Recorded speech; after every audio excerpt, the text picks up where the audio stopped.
Bom dia, boa tarde, boa noite. Hoje gostaria de compartilhar o entendimento de como um ateu nasce. Nós temos dois lados do cérebro. Cérebro racional, lado direito, e a parte que processa as nossas emoções, lado esquerdo, masculino, feminino.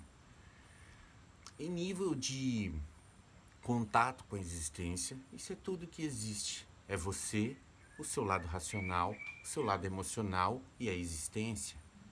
A gente nasceu com isso. E todas as outras coisas foram se desenvolvendo a partir disso, usando essas mesmas ferramentas. Um ateu nasce, em primeiro ponto, por causa do lado emocional. Eu vou mostrar os dois equívocos cerebrais que causam o nascimento de todos os ateus. Em nível emocional, o ateu precisa nascer porque ele encontra uma sociedade que tem medo de Deus. Ele encontra as pessoas falando para você temer a Deus. Isso já cria uma coisa desde a infância que literalmente é muito bom que o ateu nasça, porque Deus, como nosso melhor amigo, esse é um grande equívoco, que causa condição emocional para que os ateus nasçam. E também todo ateísmo do mundo emocional nasça a partir do medo de Deus. Quem coloca medo de Deus na gente, cada um vai examinar por si mesmo. No lado racional, o ateu nasce porque ninguém sabe, não é divulgado o que é um mestre. Ninguém sabe o que é a função de um mestre no mundo.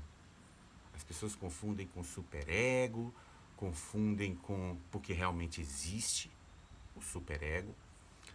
E no lado racional, se as pessoas soubessem o que era um mestre, saberiam que o contato com Deus ele é feito por intermédio de um mestre, que foi o que Jesus fez, o Buda, Yogananda, são tantos mestres. Então, nos foi colocado aqui no Ocidente, racionalmente falando, que só existe Jesus como mestre.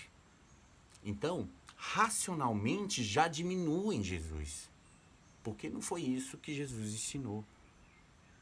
Ele falou que todos podiam, ele tratou todas as pessoas com a possibilidade de libertação. Então, racionalmente, como você vai seguir um caminho que é só aquele, que você precisa seguir aquele, mas que é certas instituições que estão falando como é o caminho que ele falou e não está fazendo o que ele falou? Então, existe um colapso racional aí, que não dá condição de prática do amor incondicional que Jesus falou.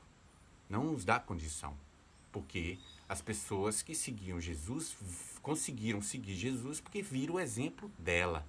E assim, os outros apóstolos deram o exemplo deles, repassando o ensinamento para outros. E sempre foi assim. Não tinha pedágio. Existia a presença percebida, a experiência. Então, quando Jesus fala, conhecereis a verdade e a verdade vos libertará, ele está falando da presença de Deus sentida. Não é de nenhuma entidade julgadora que está te colocando medo, que quer que você seja diferente. Então, o lado racional acontece por esse lado competitivo humano que não aceita isso, porque realmente tem que ser assim também. Para desvendar essa mentira. Jesus, sim, é o mestre dos mestres, mas ele não é o único mestre. Buda hoje traz um ensinamento muito mais interessante para o Ocidente. Veja o que o Ocidente também está fazendo com o ensinamento do Buda. Está pegando a meditação e colocando isso para trabalhar também para a prosperidade. Para a pessoa ter riqueza, não sabe o que é abundância, o que é saúde, o que é esse preenchimento interno. Então estão pegando também o ensinamento do Buda tentando, mas nunca vai funcionar. Porque o ensinamento do Buda, ele é infalível. ele é científico.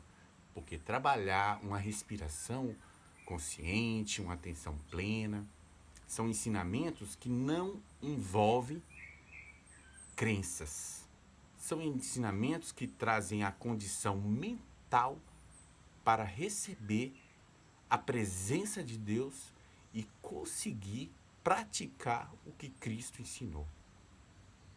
Então, na minha humilde opinião, creio que o Ocidente precisa-se hoje muito mais da consciência de Buda do que o amor de Cristo. Porque a igreja falando do amor de Cristo tem um em cada esquina e a gente vê o mundo do jeito que está.